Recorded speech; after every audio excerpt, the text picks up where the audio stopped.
Olá, seja muito bem-vindo a mais um vídeo. Hoje nós vamos entrar muito mais fundo ou profundamente dentro da linguagem V. Vamos acompanhar a documentação e validando isso, escrevendo esse código, executando, tendo mais propriedade sobre realmente o que o V faz, tá? E espero que você tenha visto, né, como a gente mostrou no vídeo anterior, né, a pasta Examples lá do GitHub do V, onde você poderia, né, ou pode estar testando ali, validando o código de exemplo que eles colocaram ali, né, até ver, modificar, ver como é que realmente funcionam as coisas, né. É sempre bom a gente ter esse contato mais com o código, mais com a biblioteca, né, entender que ali não é para ter medo, né, a gente tem que verificar muitas vezes no código como é que funciona determinado parâmetro, então já para você sentir realmente que você tem essa liberdade de compreender, de tentar entender o que está feito ali, tá? No código, né? Então é isso.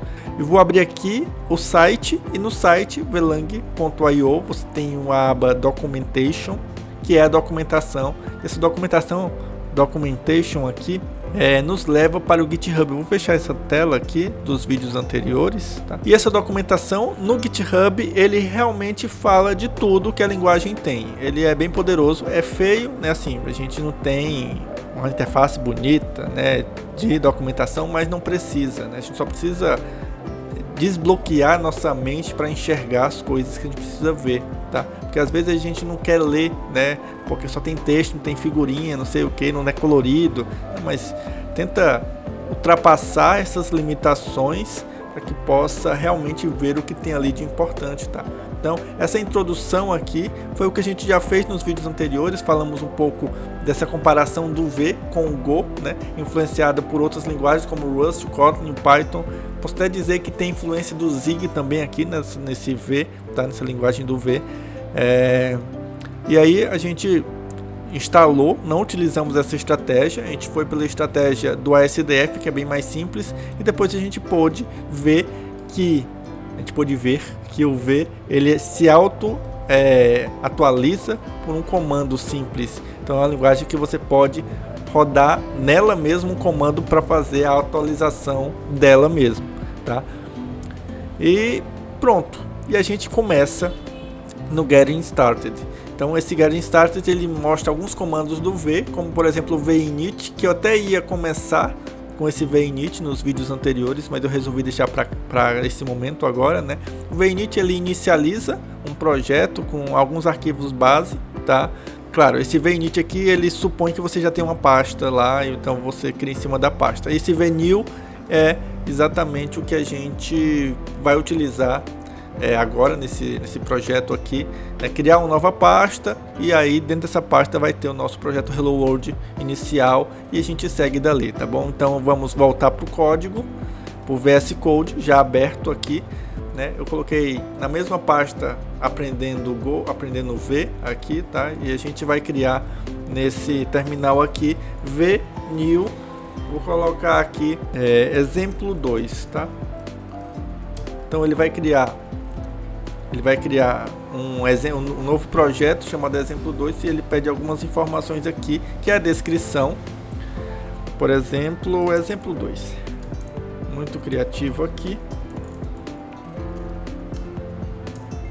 A versão 0.0.0 e dá um enter. E o que ele faz? Cria a pasta exemplo 2 e dentro ele cria v.mod, que é as informações que eu coloquei lá, certo? Ele cria um git ignore, ou seja, ele já cria pronto para o GitHub, esse projeto, né? Cria um git ignore, já colocando as coisas que precisam ser colocadas, git attributes, certo? O editor config e a pasta source com o arquivo main, tá? O main é exatamente o print hello world que a gente viu no exemplo 1, main print olá mundo, eu tinha mudado aqui.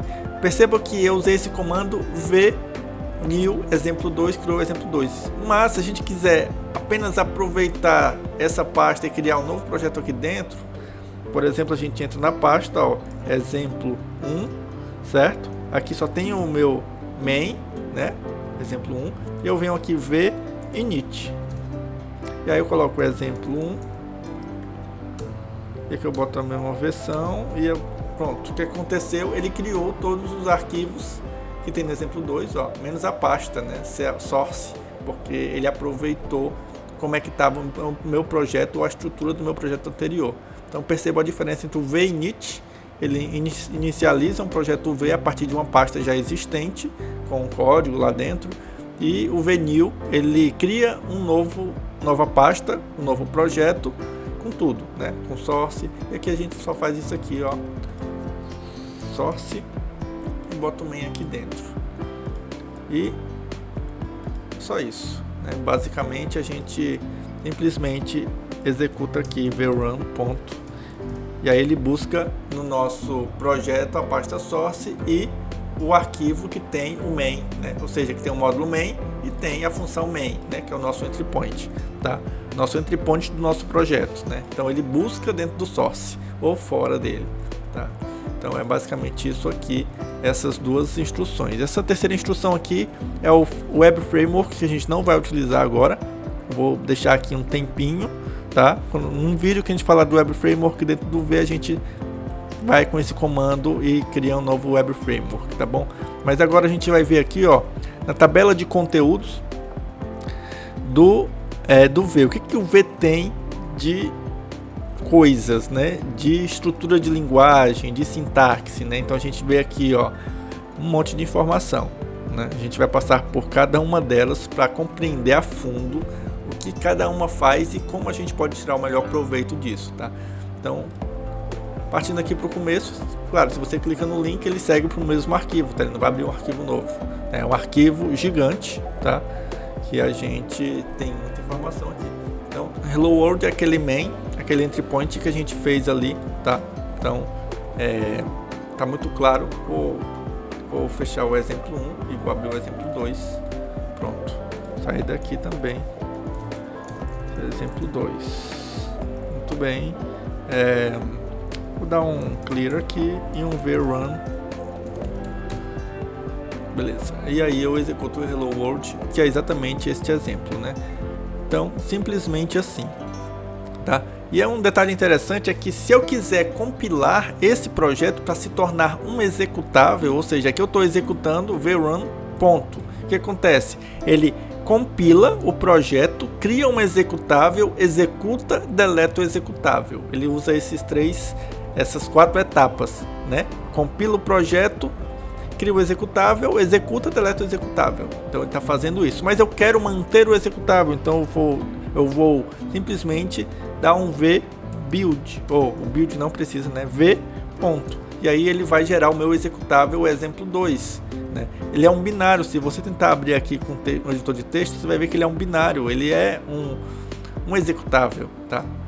Então o que acontece? Como é que eu executo um executável no Linux? Ponto. Estou na mesma pasta, né, que esse executável, então ponto barra exemplo 2, e aí ele executa o meu Hello World, certo?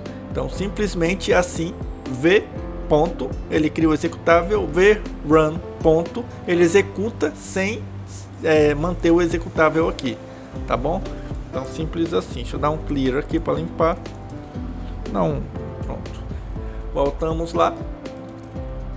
Então é exatamente isso que ele está dizendo aqui. Se você quiser criar um programa sem executar ele, ou seja, manter o executável ali para você poder usar para levar para qualquer lugar, você pode fazer isso, né? E main é a sua função de entry point ali do programa, tá bom? Println é uma função built-in, ou seja, uma função nativa, uma função fundamental dentro de um programa V. Então você não precisa importar nada, ela já está ali por padrão pronta para você executar, tá bom? E tem uma coisa interessante que é que a gente pode capturar ou obter aqui dentro do nosso programa os argumentos que são passados pela nossa execução, tá?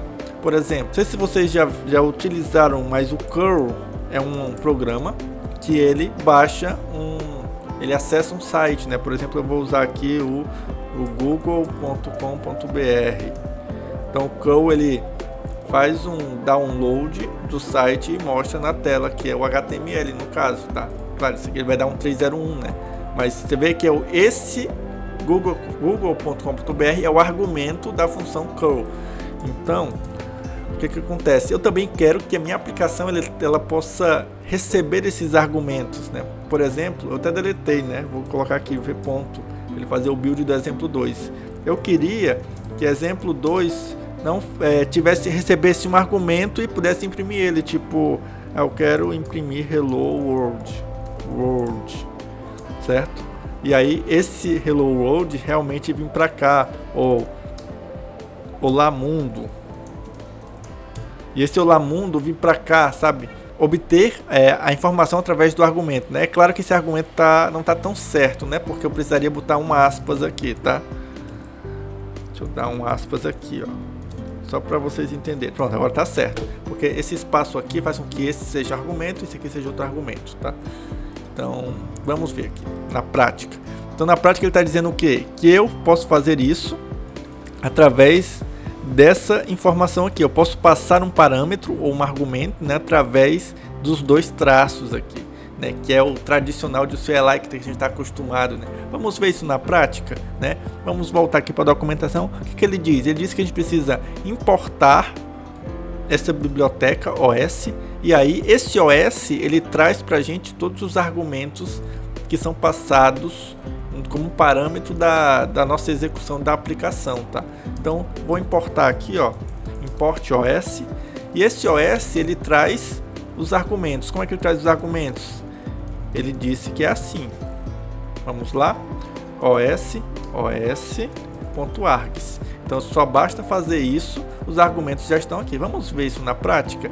Como o meu executável não tem essa atualização agora, eu vou fazer o seguinte: vou ver run, porque eu vou executar na tela, não preciso mais do meu binário, né, do meu executável, né, do meu exemplo 2. Vou até deletar ele daqui, não preciso deletar outra coisa, né?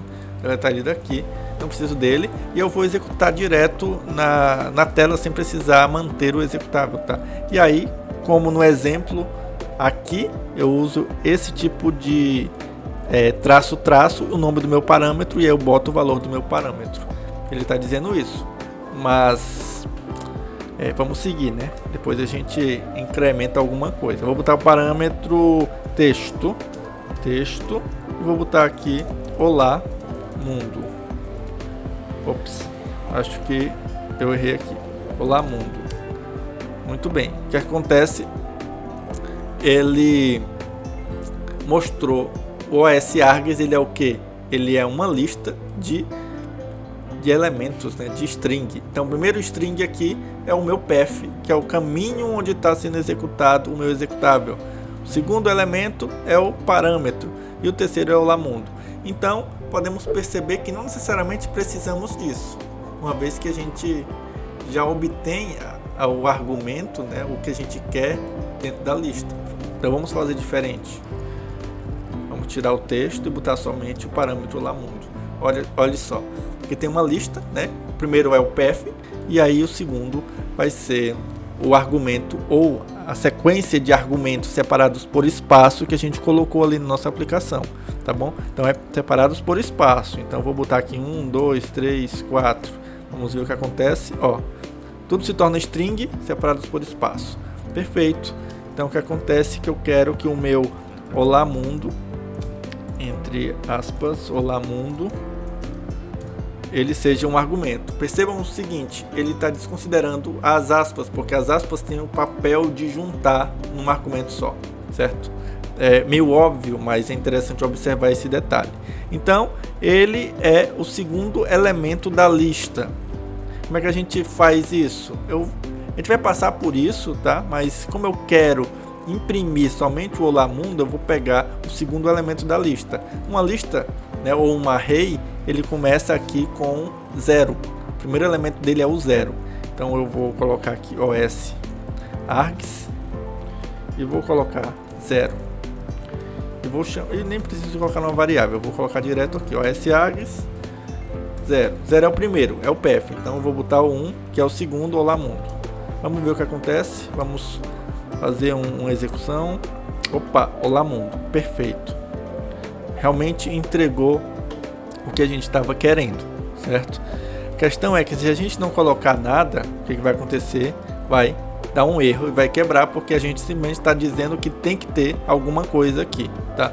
Não vamos avançar nisso agora, mas só para mostrar para vocês o que está ali na documentação e a gente já está testando aqui na prática, tá bom? Deixa eu dar um clear aqui e vamos executar aqui o Lamundo de novo. Pronto, então um detalhe que eu queria mostrar para vocês já com esse código aqui, você vê que está começando a ficar feio o meu código, a indentação, o espaço. O que eu faço? VFMT ponto. Ele vai formatar o meu arquivo, só que ele formatou, mas não atualizou. Então VFMT ponto -W, formato o meu arquivo e atualiza. Deixa eu fechar e abrir aqui. Pronto, porque por algum motivo não atualizou, né? Deixa eu fazer o seguinte, salvar aqui e vou.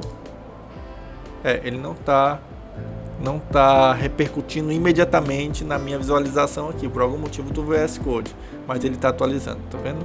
Então ele está mantendo o meu arquivo formatado bonitinho. Então só para lembrar, VFMT ponto -W. Ponto, ele pega todos os arquivos do projeto, e -W ele aplica sobre cada arquivo a sua formatação, certo? Então, beleza. Então essa é a primeira parte, né? A gente conseguiu entender, né? Acredito muito bem que a gente entendeu isso. E tem um detalhe aqui, ó. Depois de executar a aplicação, o VC vai deletar o arquivo executável gerado, foi o que a gente já falou, certo? Mas se a gente quiser manter esse arquivo executável que foi gerado, a gente pode usar o parâmetro -keep c antes do run. Vamos tentar isso. Vamos tentar vrun. Eu tenho que botar um argumento aqui. Olá mundo. Olá mundo. Beleza. Agora se eu quero manter o executável, ele disse que eu posso botar o keep c. Muito bem. Opa, tá aqui o nosso exemplo 2. Vou deletar e vou começar de novo. E ele realmente manteve o executável aqui. Perfeito. Então se você quiser manter, sem precisar fazer o build, né? Ele já mantém, porque o run ele faz o build, tá? Então, legal, interessante. Vamos aqui para os comentários. O que diz nos comentários? Diz o seguinte: um comentário ele pode ser feito dessa maneira aqui, ó. Deixa eu entrar aqui no meu código. Qualquer lugar da linha, qualquer lugar do arquivo, tá? Este é meu comentário. Isso aqui é totalmente desconsiderado pelo compilador. Então isso aqui não vai ser lido pelo compilador, vai ser totalmente ignorado, certo? E é importante para a gente comentar algum trecho de código que precisa de algum comentário, alguma documentação, para outra pessoa que for ler, ele vai conseguir entender isso, tá? Então eu posso botar aqui um note e algo aqui, entendeu? Fazer algo aqui. Então esse comentário, vou tirar o QPC aqui para não manter aquela sujeira. Esse comentário ele não interage com a nossa aplicação, certo? Ele não tem nenhum tipo de interação, mas ele serve para a gente entender alguma coisa, algum comentário que a gente possa fazer ali, ou alguém tenha feito. Também tem uma outra forma, que é utilizar comentário multilinha, certo? Que é assim, uma vez que você abra e você fecha, o que tem dentro vai ser totalmente desconsiderado. Então vamos fazer isso. Eu executei single file aqui, né? Não importa. Vou fazer aqui um comentário, importar. Use aqui para importar arquivos, importar bibliotecas. Pronto, então esse é o comentário multilinha, né? Você pode importar qualquer biblioteca nativa. E depois a gente vê também como é que a gente consegue importar a biblioteca de terceiros, tá bom? Mas este é um comentário multilinha. Se você já trabalhou com alguma programação, o próprio JavaScript, né? Ele tem esses comentários assim, tá? // e o *** para fazer comentários multilinhas. Você tem ali funções também, né? Então, vou criar um novo exemplo para a gente poder seguir ali. Vou criar, nem vou criar usando o projeto lá, vou usar assim mesmo, tá? Para não ter que escrever sobre o projeto. E aí eu vou colocar aqui main v.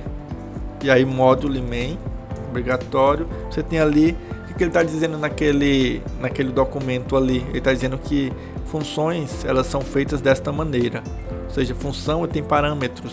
E os parâmetros são tipados, tá? Os parâmetros são tipados, tanto os parâmetros quanto o retorno da função. Se você não tipa o retorno, é porque essa função ela não tem retorno. Então, o V ele é meio burocrático. Se você informa, você tem que realmente garantir que aquele retorno é daquele jeito, tá? Então vamos fazer esse teste, né? fn main aqui, a função main que retorna a soma de dois números. Ele imprime na tela na realidade, tá? Print ln ali, eu vou retornar aqui valor, tá? O valor ele vai ser a minha função soma 1, 2. E aí minha função soma eu vou definir aqui embaixo, eu posso definir em cima, embaixo não tem importância onde você vai definir, tá? Mas eu posso definir ela aqui, ó, soma, ela vai ter o valor A, que é um inteiro, vai ter um valor B, que é um inteiro. E ele vai retornar um inteiro, somando dois inteiros vai retornar um inteiro. Isso é óbvio, tá bom? E o return, como eu disse que ele vai retornar um inteiro, obrigatoriamente eu tenho que em algum lugar retornar o inteiro, tá? Então eu vou retornar o inteiro, que é a soma dos dois números anteriores. Salvar isso aqui.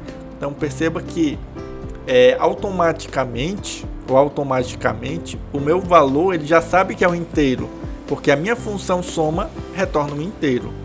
E aí o print ln ele consegue fazer um dump, né? Consegue depurar qualquer valor, tá? Se você botar inteiro, string, ele depura qualquer valor. Então você não precisa se preocupar com isso. O objeto também ele depura e consegue imprimir na tela, tá bom? Então o print ln é bem poderoso nesse sentido, tá? E a gente consegue então rodar a nossa aplicação. Deixa eu entrar aqui, exemplo 3, vrun, ponto, e ele deu o valor de 3, porque 1 mais 2 é 3, certo?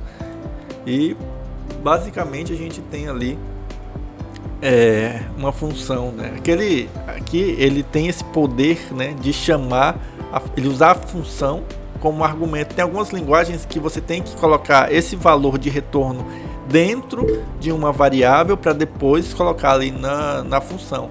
No caso do V, você não precisaria de uma variável intermediária, tá? Que eu até não estou comentando sobre essa sintaxe aqui ainda, e vou falar em breve. Então você pode simplesmente colocar o valor aqui direto, né? Então ele também vai funcionar, tá? Então ele pega essa informação, retorno, coloca no println e o println coloca na tela, tá? Então só para fazer um bizu aqui, vou voltar aqui, essa aqui é a forma de eu declarar uma variável, né, e já atribuir o valor a ela, né? Lembrando que no V, todas as variáveis declaradas elas têm que ter um valor já atribuído. Você não pode declarar uma variável sem valor, né? Você tem que colocar uma variável com valor. Isso é para manter o código em V seguro, né? Você até pode fazer sem valor usando os blocos de unsafe, que é inseguro, mas isso a gente vai ver lá mais para o final, tá? Mais para a parte que falar de unsafe. Mas toda variável ela tem uma definição, ela tem um valor inicial.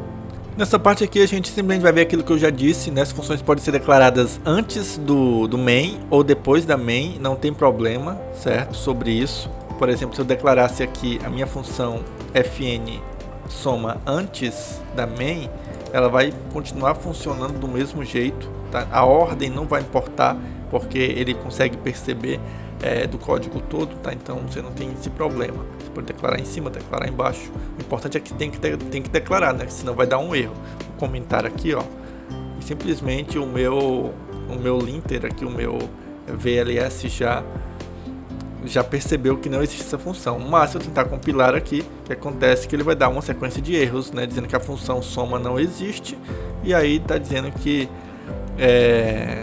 não tem como ele atribuir valor de uma função que não existe a valor, né? Tá, aí vai dar uma sequência de erros. É uma coisa que eu acho curioso, né? Não sei se eu gosto muito, essa história da sequência de erros, né? Porque o erro 3 aqui, ele só aconteceu porque aconteceu o erro 2, que só aconteceu porque aconteceu o erro 1. Então uma vez que eu resolvo o erro 1, o erro 3 não vai acontecer, nem o erro 2 vai acontecer. Entende? Então ele mostra uma sequência de erros que na prática, na verdade um erro foi o erro principal que gerou essa sequência de erros. Então a gente acaba sendo tentado, né? A gente acaba sendo tentado a olhar para o erro errado, né? Que é o último erro que aparece, né? Que é esse aqui. Então o erro não está aqui, o erro está no primeiro caso. Então, se você vê uma sequência de erros no V, isso vai ser muito claro quando você estiver trabalhando com projetos maiores. Então, corrija o primeiro erro, execute de novo. Não vá corrigindo esse erro e depois corrija esse. Não faz sentido. Porque se você corrige esse erro, possivelmente os outros erros vão desaparecer, tá? Então, essa é a ideia que eu quero passar aqui, os bizus, né, que eu tenho utilizado. E aí a gente vem para o segundo ponto interessante antes de entrar em variáveis, tá? Nesse segundo ponto aqui, eu quero falar para vocês é sobre visibilidade de função, de qualquer coisa, de entidade aqui dentro do V, tá? Então, a minha função soma, ela é uma função privada, ela é uma função que é só vista dentro do módulo main. Se eu tiver outro módulo, ele não vai conseguir acessar minha função soma. Eu vou criar outro módulo aqui só para uma questão de didática, tá bom? Então, eu venho aqui, ó, outro, V, e aí eu venho módulo, outro, e aí, por exemplo, eu quero utilizar a minha função soma, ou melhor ainda, eu vou pegar a minha função soma e colocar aqui no outro, certo? Então essa função soma privada, ela faz parte desse módulo outro. O main não conhece o módulo outro, então eu vou ter que importar o módulo outro. Importe outro, certo? Só que o soma não existe, né? Deixa eu fazer um comentário aqui desse código e vou colocar um println nada aqui, só para a gente executar isso aqui sem nada, certo? Executei nada, beleza. Então eu quero acessar minha função soma que está nesse outro, então eu importo o outro e aí eu executo a minha soma que está em outro.soma e eu imprimo o meu valor, certo? Isso aqui deveria funcionar, né? Meu language server aqui, o meu VLS já está acusando que tem uma coisa errada aí, certo? Mas a gente vai tentar executar assim mesmo. O que ele está dizendo? Outro soma é privado. Ué, o V sabe que existe uma função privada e existe uma função soma e é privada, ele já está nos dizendo isso. Vamos fazer um testezinho aqui, botar soma 1, só para ver se ele, ó, beleza, outro soma 1 não existe. Então, sim, de fato, V reconhece as funções privadas, no entanto, ele diz pra gente, vou dar um clear para ficar mais simples, ele diz pra gente que o outro soma é privado. Ele sabe que existe o soma, ele não está chutando, ele sabe que existe o soma, mas ele sabe que é privado. Então você precisa declarar, dizer que aquela função não é mais privada, ela é pública, ou seja, eu posso acessar de outro módulo. Para isso, eu tenho que usar o modificador pub. Tem o que? Pub. Pronto. Com esse modificador pub, essa função se torna pública. E aí o módulo main consegue acessar esse soma. Por que não está funcionando? Não sei. Na verdade funcionou, né? Por que não está mudando aqui o coisinha? Deixa eu dar um enter aqui. Realmente o VLS aqui está bugado. Mas o que acontece é que, como eu coloquei o pub, essa função deixou de ser privada e ela foi encontrada, ela se tornou acessível através de outro módulo, né? Através do main, e aí eu consegui rodar o meu código, tá? Então, só para entender o que funciona, o que acontece com essa publicidade de função, tá? E o que é legal é que o erro é didático, você sabe o que aconteceu. Eu sei que soma existe e eu sei que ele está privado, então eu preciso tirar ele desse privado e deixar ele público. Então eu vou lá, boto um pub, resolve o problema. Então didaticamente você vê, você faz, você consegue construir o seu código ali, né? Então essa é a ideia da visibilidade de símbolo. É símbolo por quê? Porque qualquer coisa são visíveis colocando o pub ou não. Se você não colocar o pub é privado, se você colocar o pub é visível, tá? Então é isso. No próximo vídeo a gente vai falar sobre variáveis, tá? E seguindo ali por variáveis mutáveis, porque esse vídeo tá ficando já longo, eu não queria que o vídeo fosse tão longo assim. Mas como eu sempre estou trazendo esses elementos ali didáticos, né? A gente acaba deixando mais longo um pouquinho, tá? Mas espero que você tenha gostado desse vídeo. Espero você nos próximos vídeos ali, que a gente vai abordar ali variáveis e dar sequência a esse conteúdo de V, tá? Então até o próximo vídeo e te vejo lá.